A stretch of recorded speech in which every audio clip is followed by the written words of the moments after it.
Yeah, the performances have gone really well. I think in a way they've actually been easier than what I predicted because the hard work has been put in, and so I know where all the notes are and I know how to do it.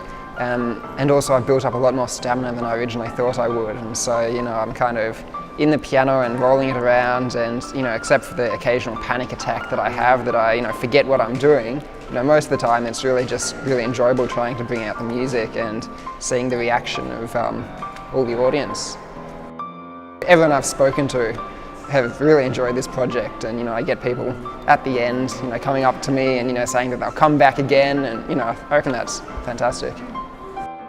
You definitely do feel people around you, and I think that's the right word to use, feel. You don't so much notice who is around you, you don't notice their reactions even, but you feel this huge shadow looming on you. If there's a bunch of school kids walk in and 20 people all of a sudden just enter the room and crowd around the piano, you feel like you just feel the pressure, but also it's quite exciting, and you feel that sense that you're doing something interesting.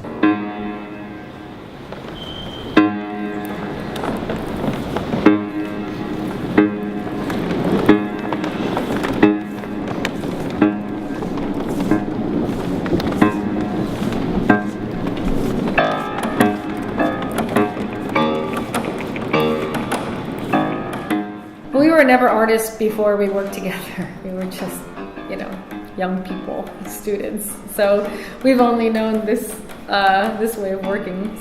We never actually had our own artistic careers apart, and so we sort of discovered being artists at the same time, and kind of always did it in this sort of conversation mode that we have.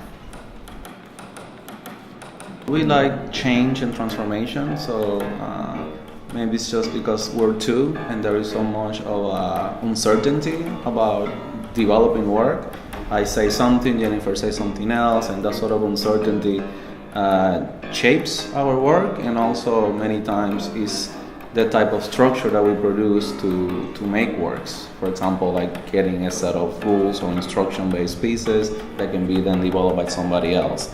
But it's not completely open-ended like that. It's sort of very specific, but allowing for change and transformation and that type of dynamism. We have our own process that makes us arrive at the artworks, and for us it's obviously, as you can probably guess, it's a research-based process. So for us, it's what gives us the confidence to move forward to make a work of art is, these sort of like putting pieces of a puzzle together that, the more pieces make a better picture. That's what appeals to us as being like, okay, that's going to be an interesting, very dense, meaningful choice or a meaningful, artwork. And so those things inform our own practice as artists, but it doesn't necessarily mean that those things need to be immediately accessible at all to a general public, or even an informed public for that matter. But it is important for us that those references are there, so that if you want to scratch at the surface, you keep finding things deeper and deeper into the work. We've been interested always in paradox, or making works that they are somehow don't fit properly, or that they may be in conflict with each other, different aspects of it. As a way to kind of create tension, productive tensions, and then therefore tease out different types of meanings that come from those kind of opposites, or like you said, inversions. So it is sort of an artistic strategy, I guess, or kind of formal interest of ours.